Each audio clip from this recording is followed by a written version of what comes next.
नमस्ते दोस्तों। चलिए बहन जी, अब बहुत देर हो गई है, लड़के को बुला दीजिए। अब तो नाश्ता पानी भी हो गया जी। जरूर कमला देवी उठकर कमरे में जाती है और बोलती है, क्या हुआ बेटा, अभी तैयार नहीं हुई? माँ, मैं तो कब से तैयार हूँ, बस आपके बुलाने का ही इंतजार कर रही थी। ठीक है बेटा, तो चलो, अब सभी लोग तुम्हें बाहर बुला रहे हैं। अंकिता ने लाइट कलर में गुलाबी रंग का अनारकली सूट पहना था और बाल खुले हुए थे। अंकिता देखने में बहुत सुंदर थी, रंग गोरा और हाइट भी अच्छी थी। आखिर अंकिता को देखने पहले कई रिश्ते वाले आए, जिन्होंने अंकिता को पसंद कर लिया, लेकिन दहेज की मांग की। इस वजह से कई रिश्ते की बात नहीं बन पाई। लेकिन ये रिश्ता अंकिता की बुआ ने बताया था कि बहुत ही अच्छे खानदान के पैसे वाले लोग हैं।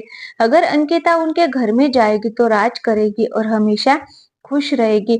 आज वही दिन था कि वो लोग जो अंकिता को देखने आए थे, अंकिता माँ के साथ हॉल में आती है, जहाँ सभी लड़के वाले बैठे हुए थे। अंकिता अपनी आंखों के नीचे किए हुए और शर्माई हुई सी थी। आज थोड़ी सी नर्वस भी थी। आकर सभी को नमस्ते करती है। तभी लड़के की माँ कहती है, बैठ जाओ बेटी। वह अंकिता को अपने पास वही बिठा लेती है और फिर पूछताछ का सिलसिला चालू हो जाता है। लड़के की माँ लड़के के पिताजी से कहती है, क्यों जी, आपको कुछ पूछना है तो पूछ लीजिए, उसके बाद ही पूछूंगी। तो लड़के के पिताजी कहते हैं, नहीं भाग्यवान, मुझे कुछ नहीं पूछना, तुम्हें जो पूछना है तुम पूछ लो। तो लड़के की माँ कहती है, ठीक है बेटा, ये बताओ कि तुम कितना पढ़ी हो? तो अंकिता कहती है, जी मैंने पोस्ट ग्रेजुएशन की है।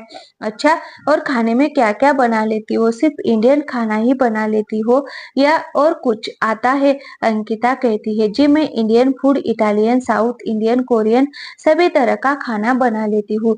तभी लड़के की माँ कहती है, हाँ, वैसे भी आजकल ये सब बहुत इजी हो गया है। यूट्यूब पर देखकर आप सब कुछ सीख सकते हैं। तुमने भी वहीं से सीखा होगा। जवाब में अंकिता ने कुछ नहीं कहा, वो चुपचाप बैठी रही। फिर वो पूछती है कि क्या अब भी तुम पढ़ रही हो?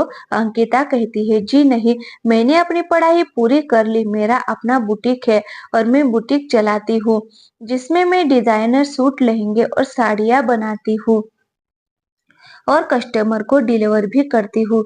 लड़के की माँ कहती है, अच्छा, मतलब तुम कपड़े सिलती हो, दर्जी हो? तभी लड़का झट से कहता है, माँ, ये तुम मुझे कौन सी जगह ले आई? कहा हमारा इतना अच्छा खासा बिजनेस है और कहा ये दर्जी लड़की, इसका हम क्या करेंगे? ये तो कपड़े सिलने वाली निकली। अंकिता लड़के की बात सुनकर शॉक्ड हो जाती है, लेकिन अपनी माँ की तरफ देखती है तो माँ उसे आंखें दिखा देती है और वह चुपचाप बैठी रहती है। इतनी बात सुनकर अंकिता के तन बदन में आग लग गई थी कि आखिर ये सब क्या बोल रहे हैं। तभी अंकिता लड़के की और लड़के की माँ के बात को काटते हुए कहती है, जी मैं दर्जी हूँ, कोई ऐसे वैसे कपड़े नहीं सिलती। मेरे सिले हुए कपड़े बड़े बड़े एक्टर और एक्ट्रेस भी पहनते हैं और मैं कपड़े सिलती नहीं हूँ, सिलने के लिए टेलर रखे हुए हैं। मैं तो कपड़े डिजाइन करती हूँ और अगर सिलती भी हो तो इसमें कौन सी बुराई वाली बात है? आज मैं अपने पैरों पर खड़ी हूँ। मैं अपनी मेहनत के दम से अपना बुटीक खोला है। कोई अपने बाप दादा की कमाई पर ऐश ऐश आराम तो नहीं कर रही हूँ। जवाब सुनकर लड़का और लड़के की माँ चुप हो जाते हैं। फिर कुछ देर सोच समझने के बाद लड़के की माँ कहती है, बेटा, मैंने तो पूछ लिया जो पूछना था। अगर तुम्हें कुछ पूछना हो तो तुम पूछ सकते हो। लड़का कहता है, माँ, मुझे तो कुछ समझ नहीं आ रहा, आप खुद ही देख लो क्या करना है। तभी लड़के की माँ अंकिता की माँ को कहती है, देखिए बहन जी, आपके लड़के तो हमें पसंद है, लेकिन अब बात कर लेते हैं लेन देन की। देखिए, कम से कम 50 लाख में तो शादी होगी ही। हमारा भी एक ही लड़का है। हम कहाँ भी शादी बाहर जाते हैं तो अच्छे से अच्छी पार्टी देखते हैं। अपने रिश्तेदारों को जब अपने यहाँ बुलाएंगे तो वो भी हमसे कुछ उम्मीद लगाए बैठे हैं। हम भी तो चाहते हैं कि हमारा एक ही बेटा है, उसकी शादी बहुत धूमधाम से हो। अंकिता की माँ कहती है, जी बिल्कुल, लेकिन 50 लाख तो बहुत ज्यादा ही हो जाएंगे। आप तो जानती है कि मैं एक सिंगल मदर हूँ। अंकिता के पिताजी बचपन में ही गुजर गए। जब अंकिता अपनी स्कूलिंग की पढ़ाई कर रही थी, मैं अकेले सिलाई करके जैसे तैसे अंकिता की परवरिश की है, लेकिन आज अंकिता अपने पैरों पर खड़ी है। 50 लाख तो बहुत ज्यादा है, आप एक बार दोबारा सोचिए, लड़के की माँ कहती है। इससे कम से कम में तो बात नहीं बन पाएगी। हमारे लड़के के लिए घर बैठे 70-80 लाख देने वाले यूं ही हजारों लोग हैं, पर हमें किसी की लड़की पसंद नहीं आई। आपकी लड़की हमें रंग रूप और देखने में अच्छी लगी, तो इसलिए मैंने हाँ कर दी। अब आप देख लीजिए, इससे कम में तो बात नहीं बन पाएगी।